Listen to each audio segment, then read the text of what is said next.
અને બીજી અગત્યની વાત એ છે કે ફોર્મ ભરતા પહેલાં તમારે 1-2 પ્રિન્ટ કઢાવી લેવી જોઈએ, કારણ કે જો આમાં કંઈ ચકાચકી થાય તો આપણે બીજું ફોર્મ ફિલઅપ કરી શકીએ. બરાબર. હવે આ ફોર્મ તમારું કમ્પ્લીટ થાય. અસ્સલામુ અલૈકુમ વરહમતુલ્લાહિ વબરકાતુહ.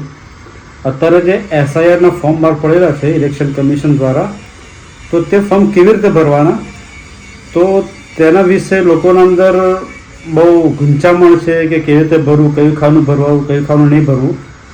પણ અગત્યની વાત એ છે અને સીધી વાત એ છે કે આ 3 ખાના બધા જ ભરવાના છે.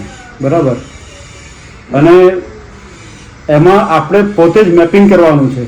મેપિંગ એટલે આપણો જેવી રીતે વંશ ચાલતો હોય ને, કે આપણે છે તો આપણા પિતા, એમના પિતા, બરાબર, તો આપણે જાતે, આપણા પિતા અને આપણા દાદા, ત્યાં સુધીની મેપિંગ આપણે જાતે કરવાનું છે. બરાબર. અને તેની વિગતો આપણે આ 3 કોલમ જે આપેલા છે તેમાં ભરવાનું. હું તમને સરળ ભાષામાં સમજાવી દઉં. આ ફોર્મ મારી સામે છે, આપણે કઈ જગ્યાએ શું ભરવાનું છે. બરાબર. પછી 1987 પહેલાં જન્મેલા હોય કે પછી જન્મેલા હોય, બધા માટે એક સરળ હું તમને એક ઉપાય બતાવું કેવી રીતે ભરવાનું છે. બરાબર. તો જો આ ફોર્મ જે છે, આ મારા ભત્રીજો છે. બરાબર. મારા ભત્રીજાનું ફોર્મ છે, જેને પેદાઈશ છે 1997-98 વચ્ચે છે. બરાબર. એટલે કે 1987 પહેલાં નથી. તો એમાં અત્યારે હાલ જે એની કન્ડિશન છે, બરાબર, તે કન્ડિશન તો બધી સરકારે જાતે લખીને આપેલી છે. બરાબર. એનું જે નામ છે, તે એનું જે અત્યારે વોટિંગ આઈડી છે, તે બધું આના અંદર છે. બરાબર. આમાં શું ભરવાનું છે કે જે જાણકારી માગેલી છે તે બધી આપણી પાસે ઉપલબ્ધ હોય. બરાબર. તે ભરી લેવાનું છે. પહેલાં માગેલું છે જન્મ તારીખ, તો તે ભરી લેવાની છે. આધાર નંબર ભરવો હોય તો ભરવાનો, નહીં ભરવો હોય તો કંઈ વાંધો નહીં, વૈકલ્પિક છે. મોબાઈલ નંબર આપવાનો છે, પિતાનું નામ આપવાનું છે, અને પિતાનો નંબર હોય એટલે વોટર આઈડી નંબર હોય, અને તો હોય જ. બરાબર. જીવિત હોય એટલે તો ભરવાનું, અને જો જીવિત ના હોય તો ભરવાની જરૂર નથી. બરાબર. અત્યારે હાલનું જે છે તે ભરવાનું છે. બરાબર. 2002 કે જે જૂની SIR છે તેના પ્રમાણે નહીં. આમાં જે અત્યારે હાલ આપણે પિતાનું છે તે જ ભરવાનું છે. માતાનું નામ ભરવાનું છે, અને માતાનો જે નંબર છે અત્યારે હાલનું વોટર આઈડી નંબર તે ભરવાનું છે. અને જો જીવન સાથીઓ લગ્ન થઈ ગયા હોય તો હસબન્ડ માટે વાઈફનું અને વાઈફ માટે હસબન્ડનું ભરવાનું, અને અત્યારે હાલનું જે એમનું વોટર આઈડી છે તે નાખવાનું છે. બરાબર. તો હવે બીજો કોલમ આવી ગયો. બરાબર. આમાં શું ભરવાનું છે, તો જો 1987 પહેલાં જન્મ થયેલો હોય, બરાબર, એટલે અમે 2002ની SIRમાં નામ હોવું જોઈએ. બરાબર. જો નામ હોય તો તે નામ જે 2002ની SIRમાં છે જેવી રીતે લખેલું હોય, ભૂલ હોય તો ભૂલ સાથે અહીંયા લખવાનું. બરાબર. અને 2002ની SIRમાં જે આપણો વોટર આઈડી નંબર હતો તે વખતે નંબર અલગ હતો, અત્યારે નંબર અલગ છે. બરાબર. તે આપણે અહીંયા નંબર દર્શાવવાનો, આપણે જાતે દર્શાવી દઈએ તો બહુ સારું છે. બરાબર. અને જો 2002ની યાદીમાં ના હોય એટલે તે વખતે આપણે વોટર લિસ્ટમાં નહોતા આવ્યા, તો અહીંયા કંઈ લખવાની જરૂર નથી. બરાબર. હવે નીચે સંબંધીનું નામ. આપણે જે છે, આ જે ભાઈ છે તેમના સંબંધીમાં કોઈ હયાત છે તેવો હયાતી માણસ કે જે 2002ની SIRમાં તેનું નામ હોય, પિતા હોય, માતા હોય. બરાબર. બંનેમાંથી કોઈ એક તો હશે જ. બરાબર. હવે અહીંયા તે સંબંધીનું નામ લખવાનું છે, ડાયરેક્ટ સંબંધી, આપણા ખૂની સંબંધી. બરાબર. માં ને તો બાપ. બરાબર. તો કોઈ એક તો જીવિત હશે. બરાબર. તો જે જીવિત છે તેનું નામ અહીંયા લખવાનું. બરાબર. માતાનું નામ, અને જો પિતા જીવિત હોય તો પિતાનું નામ. અને જો બંને જીવિત ના હોય અને કોઈનું બી 2002ની SIRમાં નામ નહીં હોય તો પછી કાકા હોય તો કાકાનું નામ તમે લખી શકો, જે જીવિત કાકા હોય તેમનું નામ લખી શકો, જે ખૂની આપણા રિશ્તેદાર હોય તેમનું નામ લખવાનું છે. બરાબર. તો જે કોઈ જીવિત છે અને 2002ની SIRમાં જેનું નામ છે તેનું આપણે અહીંયા લખવાનું છે. બરાબર. સંબંધીનું નામમાં સમજો પિતાનું નામ થઈ ગયું. બરાબર.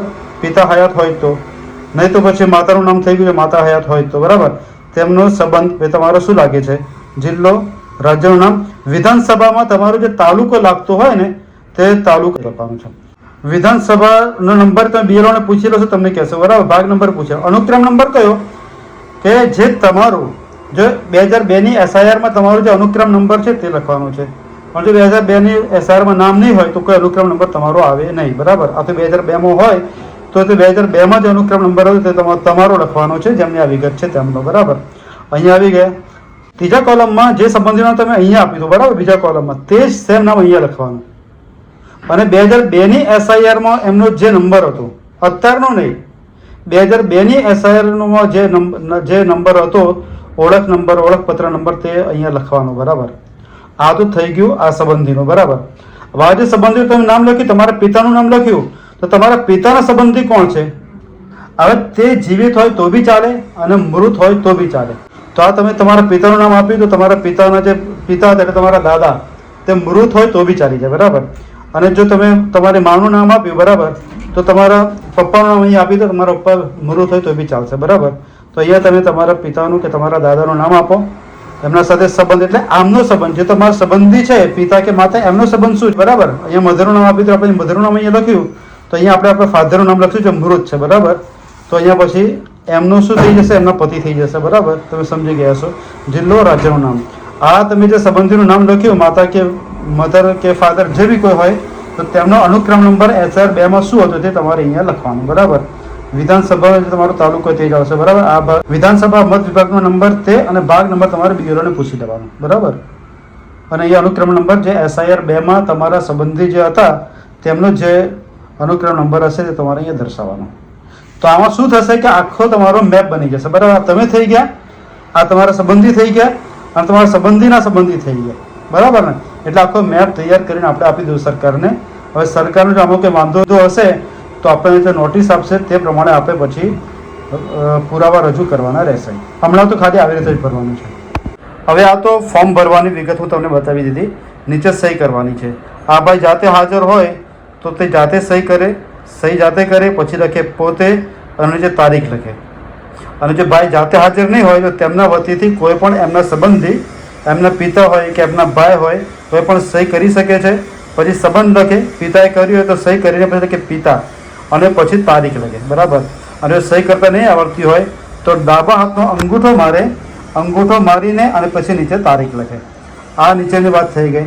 ઉપર અહીંયા તમારે ફોટો ચોંટાડવાનો છે, બરાબર. જે અત્યારે હાલનો જે નવો ફોટો છે તમારો તે અહીંયા ચોંટાડવાનો છે. અને બીજી અગત્યની વાત એ છે કે ફોર્મ ભરતા પહેલાં તમારે 1-2 પ્રિન્ટ કઢાવી લેવી જોઈએ, કારણ કે જો આમાં કંઈ ચેકાચેકી થાય તો આપણે બીજું ફોર્મ ફિલઅપ કરી શકીએ, બરાબર. હવે આ ફોર્મ તમારું કમ્પ્લીટ થાય એટલે તમારે BLOને આપવાનું છે. ત્યારે BLO પાસે તમારો સેમ આ જ ફોર્મ જે છે તે ખાલી એની પાસે હશે, એ તમારી પાસે ખાલી સહી કરાવશે.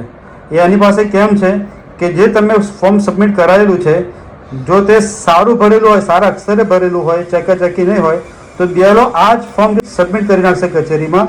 અને જો આમાં કોઈ ચેકાચેકી હશે અને અક્ષર સારા નહીં હોય તો જે BLO પાસે અને ખાલી સહી કરીને ફોર્મ રાખેલું છે તે ફોર્મમાં આ પ્રમાણે સારા અક્ષરે ભરીને પછી તે સબમિટ કરશે, બરાબર. તો ફોર્મ તમારું સારું ભરાય તેનું ધ્યાન રાખજો. અહીંયા ફોટો ચોંટાડશો તો એના સાથે બીજો ફોટો સાથે લઈ જજો, કારણ કે BLO પાસે જે ખાલી પેપર છે તેના પર પણ તમારો ફોટો ચોંટાડવો પડશે. હું તમને પૂરી માહિતી આપી હશે તેવી અપેક્ષા રાખું છું. વિડીયો સારો લાગે તેને લાઈક કરજો, બીજાને શેર કરજો, અને કોઈ તમારે આના અંદર વાંધો હોય તો કોમેન્ટ કરજો. આપણે એના વિશે બીજો વિડીયો બનાવીશું.